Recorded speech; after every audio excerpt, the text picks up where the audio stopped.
it's just unsustainable. It's unsustainable, but it's very, very, very, very, very understandable. That's why I don't judge people for doing that. Like, it's so understandable. We all want to be wanted. We all want to be wanted, and we all have these ideas of what that means, of what a wanted person is, and for some reason it can't be us the way we are. No me spitting.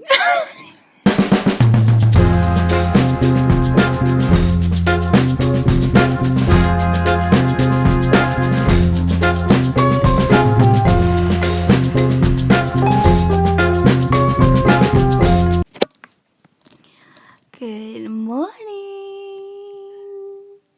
How y'all doing? How y'all doing? Ooh, I've got my radio voice on. How y'all doing back in the building? Okay, you can tell I don't listen to radio because what the fuck was that? But anyways, hi. I'm in a good mood because I didn't sleep. I'm also in a good mood because a lot of good things are happening. A lot of good things are happening after a series of a lot of bad shit happening, and yeah, I'm just chuffed, I'm just chuffed. Just like, yep. That's what I'm talking about. Like, come on. But yeah, we're back at it again with one of these. The thing I wanted to talk about was, well, to answer the title, how to not feel like an ugly piece of shit. The answer is,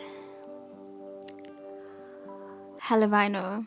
Hell if I know, bitch. Because what the fuck? Like, literally, I'm like, oh my god, I'll stop feeling this way when this happens, and when that happens, and when this happens. And then all those things happen, and still, the internal dialogue does not stop. It does not stop. And I have an inkling that it's not one of those things that is fixed by like external factors, or at least not the external factors that I thought it would be based around. Because I thought that if my appearance was better, or if I express myself in a way that makes me feel beautiful, then I'll feel beautiful. Or and in addition to that, if I was in a loving relationship, then that's proof that I'm beautiful and worth the fuss, worth the effort, worth whatever I thought I wasn't worth, or whatever I wish I was worth. Whatever I wish I was worth that I don't feel like I'm worth. Like, then the internal dialogue will be like, yep, duh, like, obviously that means this and this and this. And all the voices that tell me, oh, stop. Like, all the voices that tell me, what do they tell me? They tell me to hide. They tell me that nobody wants to hear what I have to say. They tell me that nobody wants to see me because my face is just hideous. They tell me I'm an ogre. Like, I'm just being frank, and this is like kind of vulnerable information, but that's what it is on this channel. They tell me a whole lot of bullshit.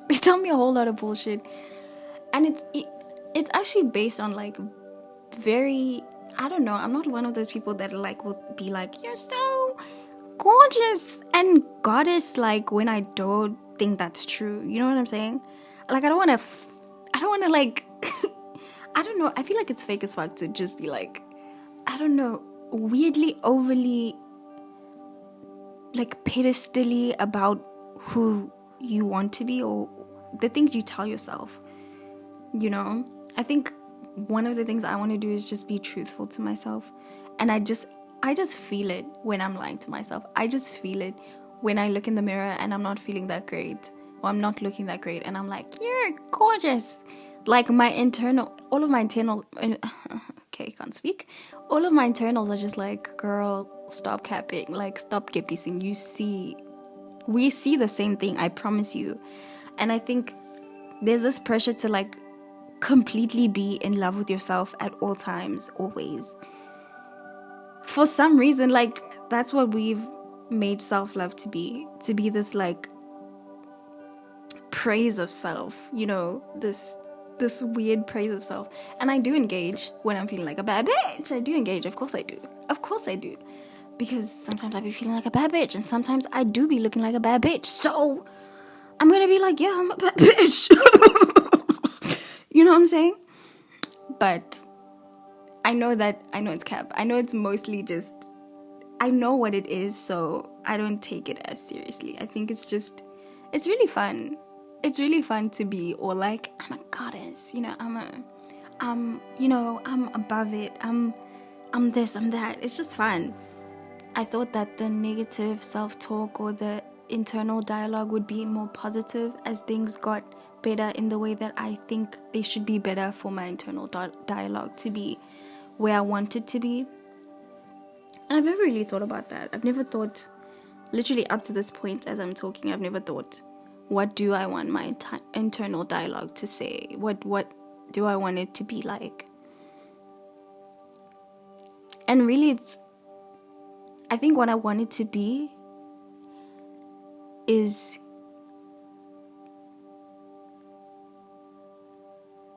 I just want to have a system where I can decipher what to believe and what not to believe. Because I don't foresee there being a point where this doesn't continue to happen, where these intrusive thoughts don't come at me like that. Like, literally, you wake up and it's just like that BoJack Horseman episode where it's just like, you're a piece of shit. Stupid piece of shit. You're a real stupid piece of shit. But I know I'm a piece of shit. That at least makes me better than all the pieces of shit who don't know they're pieces of shit. Or is it worse? Breakfast. Like, literally, you wake up and it's just like, you're garbage. You're garbage. You're trash. You know? And then you make the mistake of looking in the mirror at the wrong time, and it's like, oh, look at that. Look at that, look at that, look at that, you know? And yeah, it really doesn't matter how many people tell you how great you are. It really, like, it doesn't give a fuck. And not to say, like, that stuff cannot help, you know, help decipher what's true and what's not. But for the most part, it's important to have that deciphering, I don't know, energy or extra voice that's like, okay, that's some bullshit. Like, I know I'm not a piece of shit, you know? I started noticing, specifically last year, I just really got to know my internal dialogue a little bit better. And also this year, like, it's peaking lately, the negative one. But last year, and the thing is, it's mostly, I think it's always there, but just mine is particularly triggered by romantic interests and situations and wada things and shandisis, you know. Mine really peaks when I'm entertaining someone and someone's entertaining me, because then the desire to impress someone starts to peak, and then it's like the negative self-talk is a little bit more heightened, because you feel like there's something to lose, like their perception of you is something to lose or something to gain. So that there's this, like, you know, that when you start talking to them, you're like, oh, let me put my best foot forward, let me put this size 4 foot, the best one forward, you know. And then you start, like, kind of analyzing yourself through false eyes, because you're just, like, thinking of yourself through their eyes, but obviously you have no access to their mind. And you start, this is me, girl, use me, hey, but, like, you start questioning if they're even interested, because at this point you're, like, literally tearing yourself apart. You're tearing yourself apart because there's this fear of rejection that really peaks when I'm entertaining someone in that way. I think it does peak in other situations. I just more so notice it. Yeah, it definitely does peak in other situations, especially if it's like an opportunity of some kind, or yeah, there's a lot of ways it can peak. But I've just noticed it in this way, and also it's the most salacious way, so I'm gonna talk about it. It starts off well, like if someone like is like, ooh, what's up, girl? What's up, shawty? What's that? Saying all this stuff, you're this, you're that, I think you're this, I find you to be this. At first, I really like consume it. I'm like, you do? Ooh, okay, and if I reciprocate the feelings, it's like, I find you this way, I find you that way. I think you're this and that. And then it's fun. And then, yeah, the fear of rejection starts peaking. You're like, oh, damn. Now you're like looking at your statuses through their eyes. You're like, oh my God, they're gonna think I'm this and that if I show myself in this way.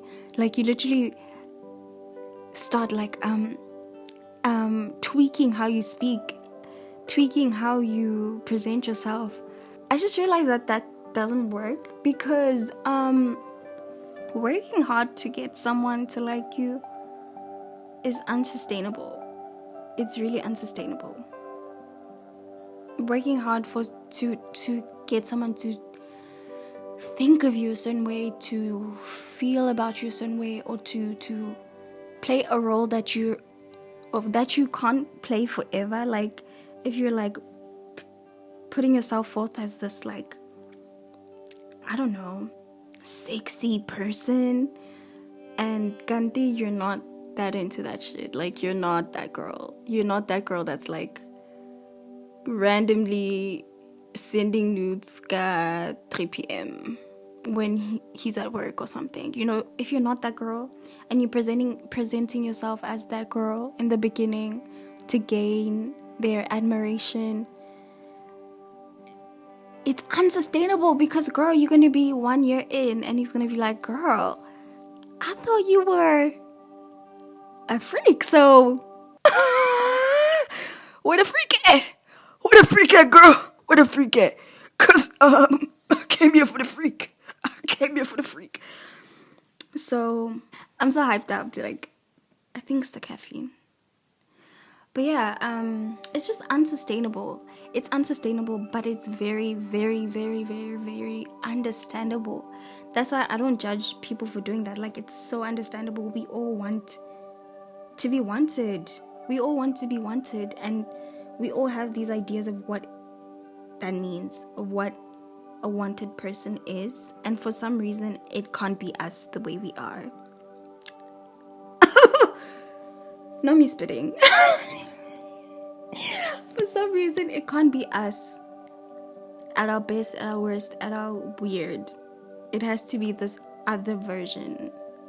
And it can also be a version of you that's just a best foot forward type of version. But oftentimes, or a lot of times, it's also just ideas that you know about, like, like you in your room just chilling isn't enough. Enough. Like you in your room chilling isn't enough. All of a sudden, like you got sports bra isn't enough. Now you have to go buy lace. Like you doing the things that you were doing before this person came along isn't enough. All of a sudden, it's very interesting what happens when relationships are in the balance like that. Like with friendships, or it can actually also happen with new friendships, to be honest.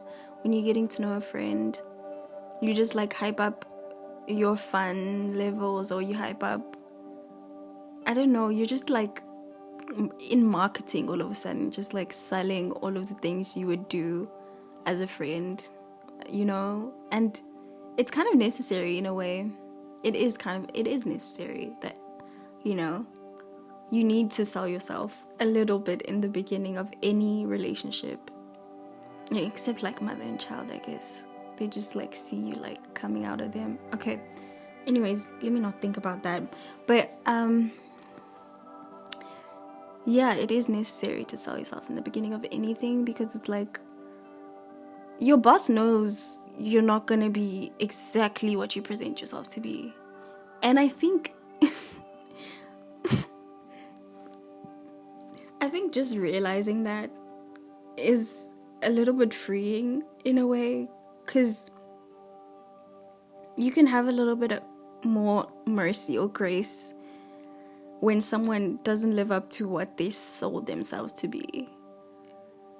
Because like, girl, it was the beginning. They were trying to get you to like them. Like, it's kind of a little bit flattering, because you're like, you want me to like you? That's so cute. I'm literally an ogre, but that's cute. Oh, that's that negative self-talk right there. But yeah, it's kind of cute. It's like, you're literally like, you're like doing a little show and dance for me. You're doing a little bit of a show and dance for me, innit? Yo, you're like bumping up the jokes, and I can tell. Like, you're polishing your stories. It's actually really poetic. You're polishing your stories. You're watching your words. You aren't like completely relaxed, as if you're with family, which is so cute. It's actually so cute. It's also very anxiety inducing, especially if you have trouble with stuff like self-image, with stuff like feeling like you deserve love and self-worth, and with stuff like intimacy, with stuff like performance, with stuff like perfectionism. People who go through that shit, I feel like love and relationships gets a little bit more complicated, you know, a little bit less fun, which is really, really sad, because I feel like we deserve to have fun. Like, we really deserve to have fun. We deserve to not feel like... I'm literally gonna tell the story, and oh my god, if this person watches this, oh my god, it's fine. Hi, what's up? Text me if you get to this point. Yeah, I'm about to share something mad vulnerable right now. I literally was about... Okay, this person had a big day, you know, and I wanted... Okay, this person had a big day, and at this point of our little thing, I think I knew that they needed my support, and they expressed, like, we expressed the need for each other's support. That's kind of the basis of our relationship, which is really, really cool. But that particular day, so I get a missed video call. What's my response?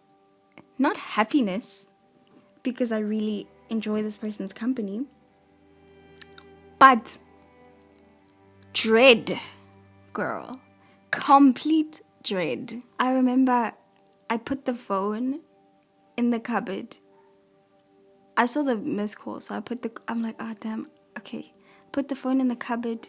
I knew that I had to return the call at a certain time, because they'd be busy after that, and I knew it was important for them to know that I'm thinking about them that day, and that I'm excited for them. So I was just like kind of battling with, should I return the call, or should I just pretend I didn't see anything?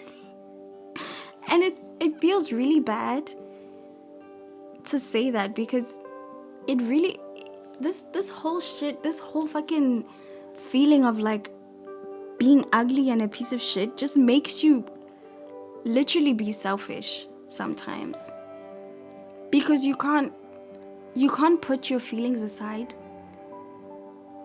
for someone else's pleasure, because you don't even believe that it's pleasure, you know?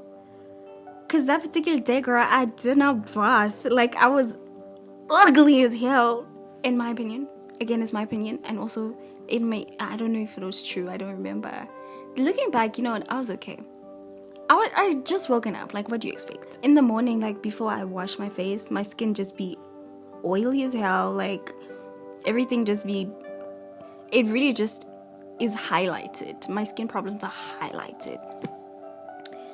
I actually am trying to, like, do this thing where I talk about the things that I struggle with as not my, but like an article. So it's not my skin problems, it's like the skin problems I experience. I don't know, it makes it feel less personal and just more like, that's the thing that's happening. It's not me, it's not mine, it doesn't belong to me. You know, it's not my perfectionism. It's the perfectionism that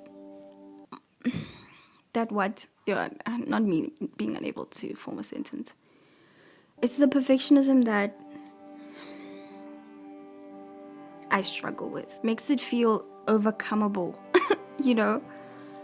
And I talk about that shit all the time because it's, I don't know, I probably will forever. Like, not forever. I just said it's overcomable, so it's overcomable, guys. But yeah, let me get back to the story. So, I cried, and I was thinking, and I remember hearing this really, like, it was so impactful, the thing that I heard. It was from this channel, I'll put it up, I forgot what it's called, but it's like a psychologist, I believe, and a filmmaker, and they just watch movies and say stuff. They really have some profound shit on there, so check it out, I guess. But yeah, they said something about shelving your emotions, or shelving your agenda. Shelving your agenda means that when you're dealing with somebody who's upset or sad or frustrated or scared, you take your desire, if they're upset with you, your desire to get defensive or to explain your perspective or to correct or to fix. You take all of those things that you just kind of naturally want to do, and you put them on the shelf. They're going to come off later, but right now the person in front of me and their needs are the most pressing important thing. Got it. You know? And that's what I was thinking about while I was crying. I was like, I need to see them. I know that they really want to see me. They've expressed that they really want to see me, and I know that they'd feel so much better about what they're about to experience in their day if I express my support and my genuine excitement for them. Oh my god, not me like being emotional. I'm like being emotional because like it was a good day that day for them. But yeah, so I was like crying, and then I thought about that thing about shelving your agenda. And my agenda was for them to always think of me as this beautiful bad bitch, like always on it. Like even when they wake up, they don't wake up with like bad breath. Oh no, they wake up smelling like money. Like they wake up, money doesn't smell that good, but they wake up like you just wanna you know, at all times, never slipping. I just want them to think of me as a beautiful person, physically attractive person. And that's my agenda. That's what I want them to think. That's what I want them to perceive. I don't want them to think, oh my god. I don't want them to think the things that I think of myself on a daily. That's the truth. I want them to think, wow, they're so gorgeous. Oh my god, I'm so into them. That's what I want them to think. That's my agenda. And I was putting, like, I was so scared of their rejection. Because I really cared about this connection. I was really, like, excited about it. I still am a little bit. And I didn't want them to think less of me that day, and I felt very less of me that day. I looked very less of me that day. So I was crying or whatever. So I was like, let me clean a little bit in the house, because I did have something to do then. I did need to pack. But anyways, so I was like, I need to see them. So I'm like, you know what? I can't call them right now in this state. I really can't. Like, I really can't, because I knew that I was gonna internalize any little look, any little like, any feeling of like, any eye that's like, any little, literally I'd take any little thing, even if it wasn't that thing, as evidence that they think I'm hideous. I'm hideous and they pity me or something, you know? I knew that was gonna happen. So in the state that I was in, I was like really in my head, like really feeling like the intensity of the emotions that these things bring, like perfectionism, like bad self-image, like low self-esteem, all the things that I struggle with. I knew it was just like a compounding of all those things all at once. And I just knew that I couldn't be in that moment, and I couldn't be there for them that way. So I was like, you know what? I need to just pack up, and I need to shelve my agenda, which is just to put your agenda aside, just to be there for the situation at hand. You know, if your friend is like drunk, like too drunk to function, but you still want to party, you shelve your agenda. My agenda is to party, but like my friend's like falling over, like we need to go home. So you shelve your agenda, and you just be a good friend in that moment. And I needed to be a good energy for them in that moment. So I shelved my agenda. I took the quickest shower just to refresh, you know. Like, I haven't like gotten over it. Like, these are baby steps, you know. I couldn't just like pull out the camera like, hey, what's up?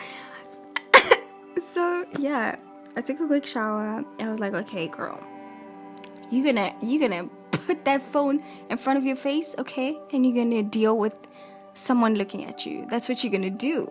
You're gonna just take it. You're gonna take it, and you're gonna shove your agenda, and you're just gonna focus on being a good energy for this person who needs it right now. Or I just assume they need it. So I took a quick shower, and I was like, okay, let me just call them back.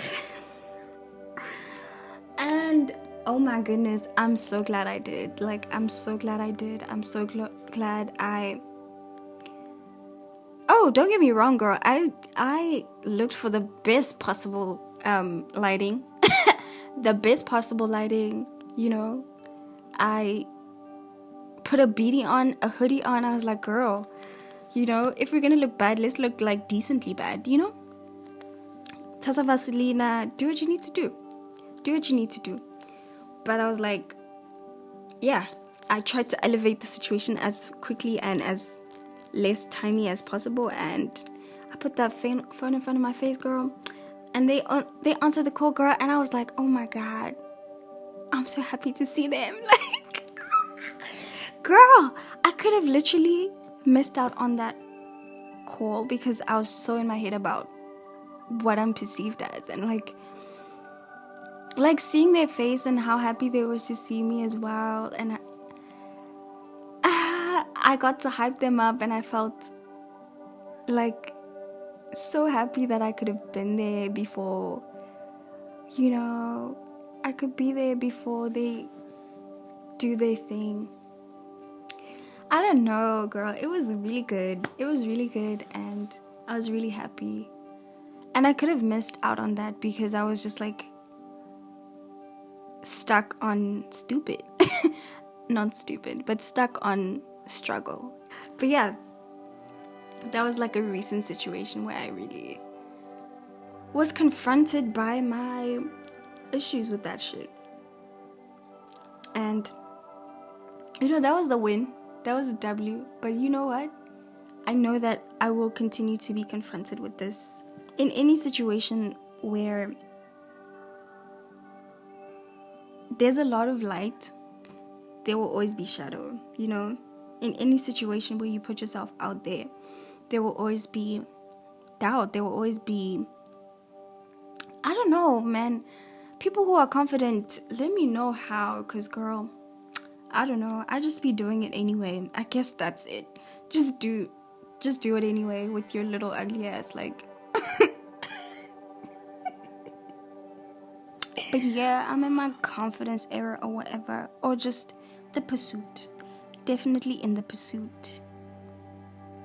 Yeah, I'm really grateful for the people that really help me see those parts of myself, because sometimes it's really, really hard to see them for myself. Yeah, they're amazing. Yeah, hope y'all taking care, Hope y'all doing the dishes. I haven't done my dishes. I'm gonna take a nap and do the dishes. And I hope y'all, doing what you need to do. Do what you need to do. And I'll see you guys next time. Okay. Bye.